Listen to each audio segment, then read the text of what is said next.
ನಮ್ಮ D boss ನಮ್ಮ ಕರ್ನಾಟಕದಲ್ಲಿ ಕನ್ನಡಿಗರಿಗೆ ನಂಬರ್ 1 ಹೀರೋ.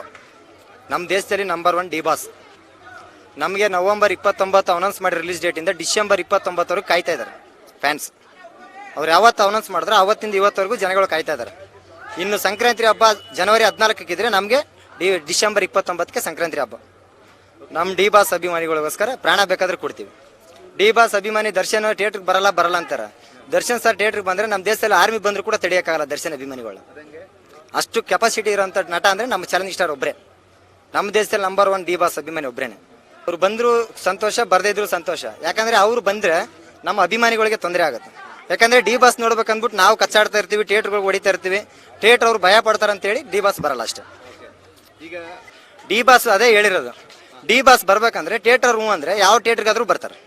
ಥಿಯೇಟರ್ ಅವ್ರಿಗೆ ಹೇಳೋದಕ್ಕೆ ಥಿಯೇಟರ್ ಅಭಿಮಾನಿಗಳು ಬಿಡಲ್ವಲ್ಲ. ನಾವು ಅದೇ ಹೇಳಿರೋದು, ನಮ್ಮ ದೇಶದ ಆರ್ಮಿ ಬಂದರೂ ಕೂಡ ಡಿ ಬಾಸ್ ಬಳಗನಾಗಲಿ ಡಿ ಬಾಸ್ ಅಭಿಮಾನಿಗಳನ್ನ ತಡೆಯೋಕ್ಕಾಗಲ್ಲ. ಅವ್ರು ಒಂದು ಮಾತು ಹೇಳಿದ್ರೆ ಇಡೀ ಕರ್ನಾಟಕನೇ ಬಂದ್ ಮಾಡ್ತೀವಿ. ಡಿ ಬಾಸ್ಗೋಸ್ಕರ ಪ್ರಾಣ ಬೇಕಾದ್ರೂ ಕೊಡ್ತೀವಿ. ಡಿ ಬಾಸ್ ಮೂವಿ 100 ಡೇಸ್ ಅಲ್ಲ 200 ಡೇಸ್ ಕೂಡ ಓಡುತ್ತೆ. ಯಾವುದೋ ಫ್ಯಾನ್ ಇಂಡಿಯಾ ಮೂವಿ ಇದೆ, ಸಲಾರ್ ಇದೆ, ಡೆಂಕಿ ಇದೆ, ಅದು ಯಾವುದೂ ಇಲ್ಲ.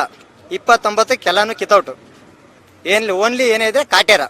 ಇಡೀ ಕರ್ನಾಟಕದಲ್ಲಿ ಕನ್ನಡಿಗರಿಗೆ ಕಾಟೇರನ ನಂಬರ್ 1, ಯಾರು ಕೂಡ ಇಲ್ಲ. ಡಿ ಬಾಸ್ ಕನ್ನಡನೇ ಸಿನಿಮಾ ಓಡೋದು. ನಮ್ಮ ಕನ್ನಡ ದೇಶದಲ್ಲಿ ನಾವು ಕನ್ನಡ ಅಭಿಮಾನಿಗಳಾಗಿರೋದು ಡಿ ಬಾಸ್ ನೋಡೋಕ್ಕೆ. ನಮ್ಮ ಡಿ ಬಾಸ್ ಹೇಳಿರೋದು ಆ ಹೀರನ್ ನೋಡಬೇಡಿ ಈ ಹೀರನ್ ನೋಡಬೇಡಿ ಅಂತಲ್ಲ.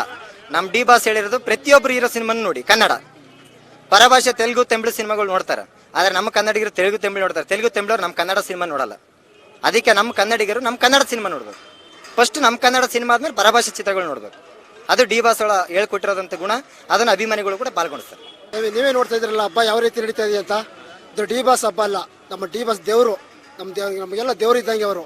ನಮ್ಮ ಮನೆ ದೇವ್ರು ಇಷ್ಟಪಡ್ತೀವಿ ಗೊತ್ತಿಲ್ಲ ನಮಗೆ. ಆದರೆ ಇವರೇ ನಮಗೆ ಮನೆ ದೇವ್ರು ಇದ್ದಂಗೆ. ಅಷ್ಟು ಹಚ್ಕೊಂಡ್ಬಿಡ್ತೀವಿ ಸರ್. ಇವತ್ತು ನನ್ನ ಮನೆಯಿಂದಲ್ಲ ಸರ್, 17 ವರ್ಷ ಆಯಿತು ಇವ್ರ ಫ್ಯಾನ್ಸ್ ಆಗಿ ನಾನು. ನನ್ನ ಮನೆಯಿಂದಲ್ಲ 17 ವರ್ಷದಿಂದ ನಾನು ನಂಬರ್ 1 ಅಭಿಮಾನಿ ನಾನು ಅವ್ರಿಗೆ. ಆದರೆ ಇವತ್ತು ಯಾವತ್ತೂ ನಾನು ಅವ್ರ ಮನೆ ಹತ್ರ ಹೋಗಿ ನಾನು ಯಾವತ್ತೂ ಇದು ಅವ್ರಿಗೂ ತೊಂದರೆ ಕೊಟ್ಟಿಲ್ಲ, ನಾನು ತೊಂದರೆ ತೊಗೊಂಡಿಲ್ಲ ಸರ್. ಒಂದಿನ ಆಸೆ ಇದೆ, ಅವ್ರ ಹತ್ರ ಫೋಟೋ ಹೊಡಿಸ್ಕೋಬೇಕು, ಫ್ರೇಮ್ ಮಾಡಿಸ್ಬೇಕು, ಮನೇಲಿ ಹಾಕ್ಬೇಕು ಅಂತ. ಆದಷ್ಟು ಬೇಗ ಬಾಸು ಅದು ನಮ್ಮನ್ನ ಕನಸು ನನಸಾದ್ರೆ ಸಾಕು ಸರ್. ಅದೇ ಸರ್, ನಮ್ಮ ಕುಲದೇವರು ಬಾಸ್ದು ಕುಲದೇವರು ಮನೆ ದೇವರು ಬಾಸು. ಡಿ ಬಾಸ್ದು ಮನೆ ದೇವರು ಕಾಟೇರಮ್ಮ. ನಮ್ಮ ಮನೆದವರು ಕಾಟೇರಮ್ಮ ಅಂತ ಹೇಳ್ಕೊಂಡಿದ್ದಾರೆ ಬಾಸು. ಅದಕ್ಕೆ ಕರೆಸಿದ್ದಾರೆ ಸರ್, ನಮ್ಮ ಕುಮಾರಣ್ಣ ಅಧ್ಯಕ್ಷರು ಕರೆಸಿದ್ದಾರೆ. ಅವ್ರ ಸಂಗಡಿಗರೆಲ್ಲ ಸೇರಿಸಿ ಕರೆಸಿರೋದು. ತುಂಬ ಖುಷಿಯಾಗುತ್ತೆ ಸರ್. ಬಿಟ್ಟರೆ ನೆಕ್ಸ್ಟು ನಮ್ಮ ಡಿ ಬಾಸ್ ಸರ್. ಆಟೋಗಳು ಯಾವುದೇ ಪ್ರತಿಯೊಂದು ಆಟೋ ನೋಡಿ ಸಂಗ್ರಹಣ ಬಿಟ್ಟರೆ ನೆಕ್ಸ್ಟು ಆತ ಆಟೋದಲ್ಲಿ ಕ್ರೇಜ್ ಹುಟ್ಟಾಕಿರೋದು ನಮ್ಮ ಡಿ ಬಾಸು. ಆತ ಕ್ರೇಜ್ ಹುಟ್ಟಾಕ ಇದು ಬೇಕು, ತಾಕತ್ ಬೇಕು ಸರ್. ಆ ತಾಕತ್ ಇರೋದು ನಮ್ಮ ಡಿ ಬಾಸ್ಗೆ. ಜೈ ಕಾಟೇರ, ಜೈ D boss. D boss fan. ಆದರೆ ನಾವು ಚನ್ನಪಟ್ಟಣದವರು, ನಾವಿರೋದು ಇಲ್ಲಿ ಬೊಮ್ಮನಹಳ್ಳಿ. ಬಟ್ ಡಿ ಬಾಸ್ ಯಾವಾಗಿದ್ರು ಡಿ ಬಾಸ್. ಇನ್ನೂ ಸಿಗಿಲ್ಲ ಸರ್, ಬುಕ್ ಮಾಡಿದ್ದೀನಿ, ಕನ್ಫರ್ಮ್ ಆಗಿಲ್ಲ ಇನ್ನು. I waiting Kaatera. ಎಲ್ಲರಿಗೂ ಮನೆ ದೇವ್ರು ಇದ್ದಂಗೆ, ಅದು ಒಂಥರ ದೇವ್ರಲ್ವಾ. ಡಿ ಬಾಸ್ ಒಂಥರ ದೇವ್ರು ಇದ್ದಂಗೆ. ಸೂಪರ್ ಆಗಿದೆ. ಅವರು ಸಂಘಗಳಿಗೆ ಲೆಕ್ಕಿಲ್ಲ ಬಿಡಿ. ಅದು ಅವೆಲ್ಲ ಕೋಟ್ಯಂತರ ಸಂಘಗಳು ಬೆಳೆದೋಗ್ಬಿಟ್ಟಿದ್ದಾವೆ. ಕರ್ನಾಟಕಕ್ಕೆ ಡಿ ಬಾಸ್ ಸೂಪರ್ ಆಗೆಲ್ಲ ಅರೇಂಜ್ ಮಾಡಿದ್ದೀವಿ ಸರ್. ಚೆನ್ನಾಗಿ ನಡೀತಾ ಇದೆ. ಶೋಗೋಸ್ಕರ ವೆಯ್ಟ್ ಮಾಡ್ತಾ ಇದ್ದೀವಿ.